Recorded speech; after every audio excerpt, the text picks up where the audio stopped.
Bueno, muy bien, como decía Humberto, en abril del 2014, tanto el ex ministro de Economía, Fernando Lorenzo, como el ex titular del Banco República, Fernando Caloia, habían sido condenados por la justicia, habían sido procesados, mejor dicho, por la justicia, por el delito de abuso de funciones. De hecho, un delito que desde entonces se ha discutido y mucho si tiene lugar en el ordenamiento jurídico nacional. Hace pocos meses, la Fiscalía hizo el pedido justamente de condena y en las últimas horas, la doctora María Elena Maynard, que es la jueza que está actualmente entendiendo en el caso, hizo una diferenciación entre el procesamiento de Caloia y de Lorenzo. Para el caso de Caloia, bueno, mantuvo la decisión justamente de ese procesamiento por el delito de abuso de funciones, y para el caso de Lorenzo atendió el escrito que había presentado la defensa, bueno, absolviéndolo entonces de esta imputación que se le había hecho en su momento. Y estamos con uno de los abogados de Fernando Lorenzo, el doctor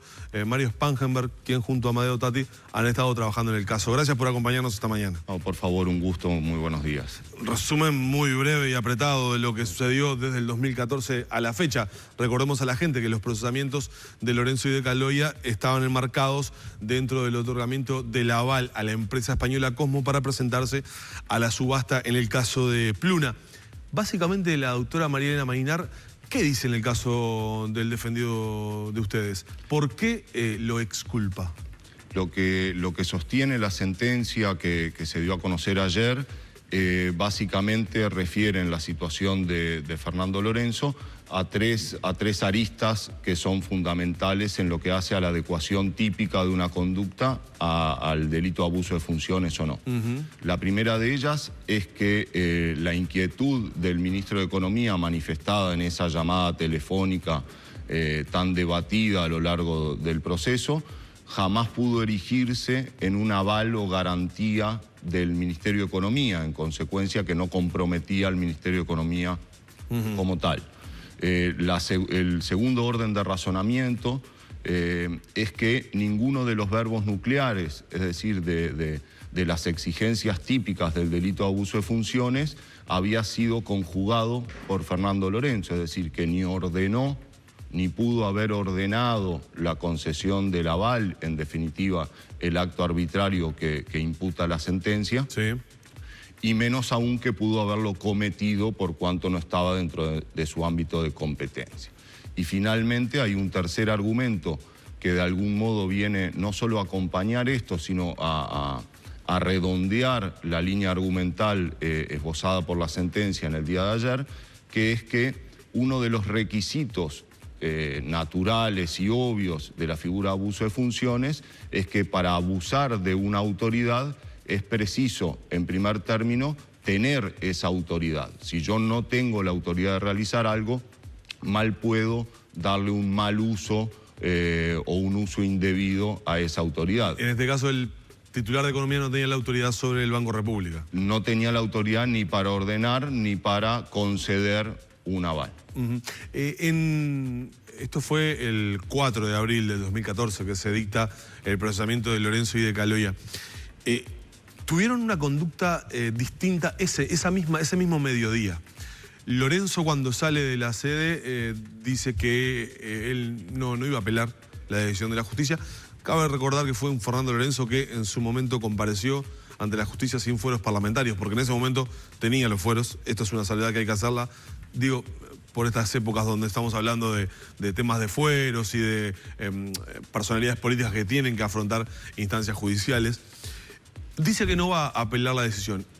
Conducta distinta que toma Caloia, que rápidamente, a través de su representante legal, que era el doctor Gonzalo Fernández, dice: sí, yo voy a apelar enseguida. De hecho, plantea la apelación. ¿Por qué Lorenzo en ese momento no quiso apelar? En primer lugar, para que quede claro, quisiera ceñirme a lo que fue la conducta de Fernando Lorenzo, la conducta procesal de Fernando Lorenzo, que es en lo único que en todo caso me cabe algún tipo de opinión.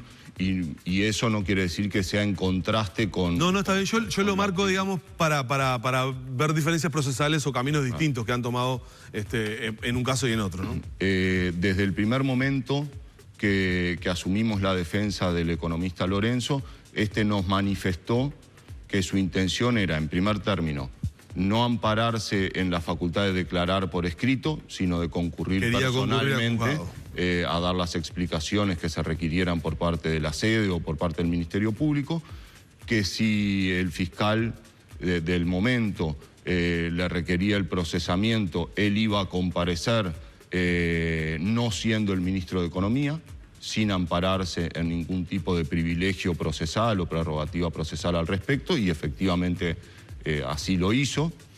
En los hechos, esa audiencia fue un tanto singular en la medida que el pedido de procesamiento viene acompañado inicialmente del pedido de desafuero o del pedido de comunicación a las cámaras respectivas para iniciar el proceso político, y ahí la defensa anuncia que ya había cesado en su calidad de ministro de Economía, en consecuencia que se podía resolver la situación. Y luego, en una decisión personal absolutamente respetable, aunque desde el punto de vista técnico pudiéramos tener alguna diferencia, con una íntima convicción y tranquilidad que ha mantenido a lo largo de estos años, resolvió no hacer uso de su derecho, del derecho que tenemos todos los ciudadanos, de recurrir el procesamiento que se había dictado en su contra. Claro. Eso no quería significar, por lo menos así lo entendimos con el doctor Amadeo Tati, y lo hablamos con él, que al momento de una eventual acusación no hiciéramos uso del derecho a contestar la acusación fiscal, que fue lo que efectivamente ocurrió. Fue lo que pasó hace meses atrás. Exacto. Es decir, el fiscal acusó y ahí sí ustedes presentan este escrito respondiendo a esa acusación, que de hecho es lo que en definitiva son elementos o argumentos sustanciales para que la doctora Maynard en definitiva tome una decisión distinta, ¿no? Este escrito, si se quiere, de algún modo venía a insistir o a ratificar una vez más aquellas consideraciones que sobre el fondo habíamos volcado primigeniamente, es decir, contra el requerimiento del Ministerio Público antes de abril, ¿no? Claro, para que la gente lo pueda entender o pueda razonar, para el caso, sin ingresar obviamente a hablar del caso de Caloya, porque usted no me va a responder absolutamente nada de eso, para que la gente pueda entenderlo, el hecho de que el Lorenzo no tuviera injerencia en los actos administrativos o en las decisiones que tomó el Banco República a través de su titular Caloya, es lo que de alguna manera lo termina eximiendo de responsabilidad. Lo que termina diciendo la sentencia básicamente es que dentro del margen de competencia del Ministerio de Economía y Finanzas y en lo que hace a la comunicación mantenida en esa conversación telefónica, Lorenzo no cometió el delito de abuso de función. Bien. ¿Qué le dijo Lorenzo? ¿Habló ayer cuando le comunicó esto, cuando se conoció la noticia? Hablamos, ¿Qué dijo? También el doctor Otati, y nos manifestó su tranquilidad.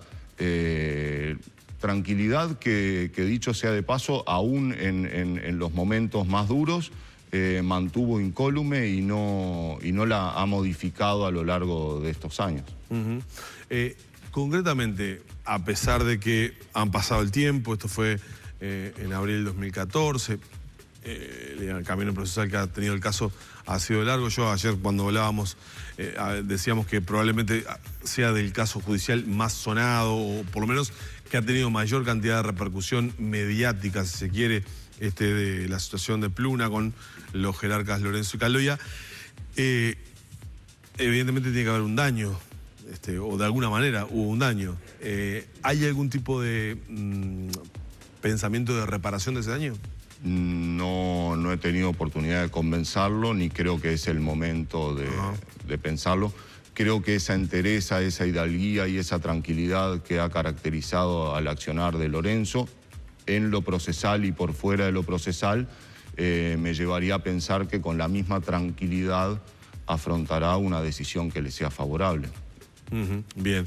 Y lo otro que ayer lo conversábamos también y que en su momento fue ampliamente debatido y probablemente sea debatido o sea retomado el debate nuevamente tal vez el año que viene. ¿Qué va a pasar con el delito de abuso de funciones en nuestro ordenamiento jurídico? Porque hay una coincidencia en que es impresentable tener en el Código Penal el delito de abuso de funciones. Aquí, si se quiere, me permito cambiar un poco de rol y me voy al rol de profesor de Derecho Penal. Ahí está.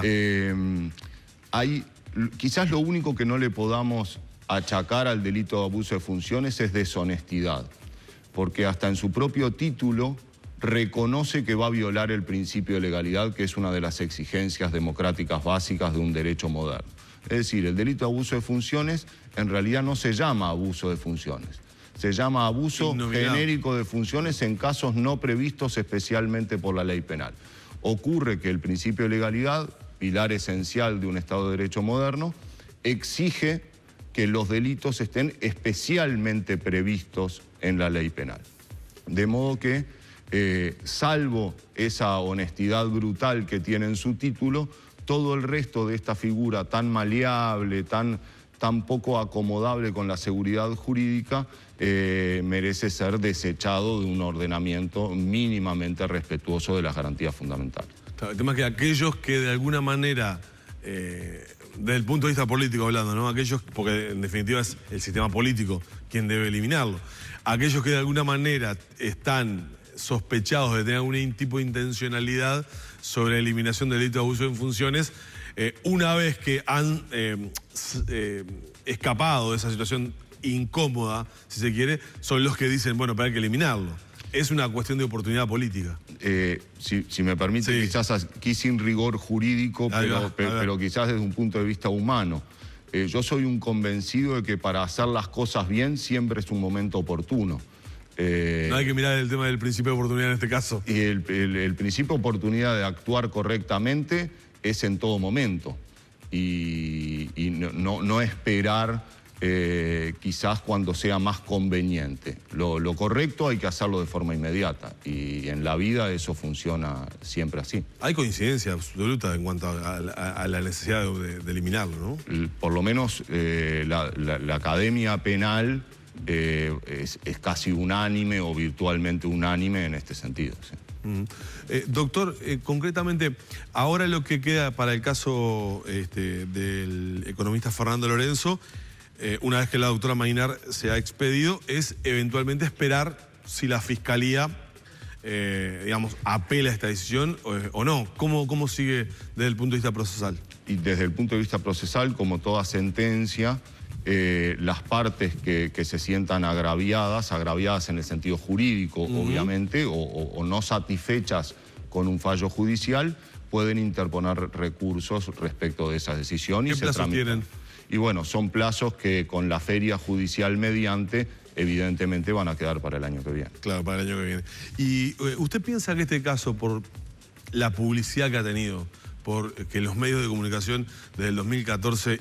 antes, de hecho, del 2014, desde la subasta, aquella famosa, para acá hemos estado hablando una vez sí y otra vez también sobre el tema, desde el punto de vista de la subasta, de los destinos de Pluna, de las consecuencias políticas y luego las derivaciones judiciales que han tenido.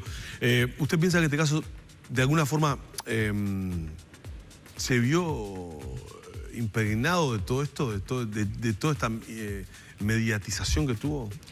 Y en esto quiero ser muy claro y muy franco. A mí me enseñaron varios maestros que los fallos judiciales no se agradecen porque son los que corresponden. Si uno agradeciera un fallo judicial pareciera que es de favor, claro, y eso no es así. Lo mismo ocurre cuando los fallos no son desfavorables. Y realmente le debo decir que todos los magistrados que han actuado a lo largo de este curso, que han sido varios. 3 casos, ¿no? 3 magistrados. Y bueno, sí, actuó el doctor Gómez, la doctora Camiño y el doctor Pacheco en sede de Fiscalía, y la doctora Adriana de los Santos y la doctora Maynard en 3 fiscales y 2 jueces. Todos me merecen el mayor de los respetos y no creo que hayan sido influenciados políticamente en un sentido u en otro.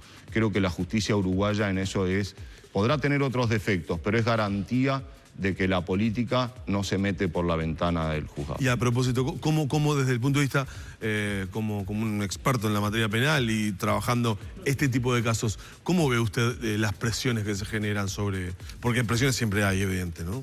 Siempre hay presiones o intereses. La garantía fundamental es el tipo de magistrados que tengamos, que afortunadamente... Eso habla bien de la justicia uruguaya, ¿no? Por supuesto, por supuesto. Es más, todo el debate tan manido sobre la reforma del proceso penal en nuestro país nos lleva a una conclusión, que el proceso penal inquisitivo anterior, una rémora de del absolutismo casi, no fue mucho más perjudicial para la sociedad en virtud de la calidad humana de los operadores judiciales que tenemos. En otro país o con otros operadores judiciales hubiera sido un verdadero desastre. Lo mismo acontece en relación a las presiones. A propósito, y antes de despedirlo, antes de cerrar la entrevista, ¿cómo está viendo este primer mes y medio del nuevo proceso penal? Porque hemos hablado y mucho en la previa, en el mientras tanto y ahora, en este mes y medio prácticamente de entrada en vigencia del nuevo Código del Proceso Penal. Usted es un penalista, está trabajando en estos casos. ¿Cómo lo ha visto? Yo creo que son tiempos de acomodo. Estos procesos naturalmente requieren tiempo para que el proceso y los operadores empiecen a manejarse con mayor fluidez. Creo que los avances son notorios, son indisimulables. Es un sistema más respetuoso de los derechos fundamentales de todas las partes, porque aquí quizás se ha centrado mucho en los derechos de los indagados, sí, pero fundamentalmente es un sistema que empieza a reconocer los derechos y la dignidad de las víctimas en todo esto. Obviamente que no es el funcionamiento ideal o el que todos queremos, pero razonablemente nos vamos a ir acercando a un modelo mucho más respetuoso de las garantías fundamentales que el que teníamos antes. Doctor Spangenberg, un gusto haberlo recibido esta mañana. Ha sido un gusto, como siempre. Muchas gracias por la invitación. Vamos cerrando la entrevista por acá.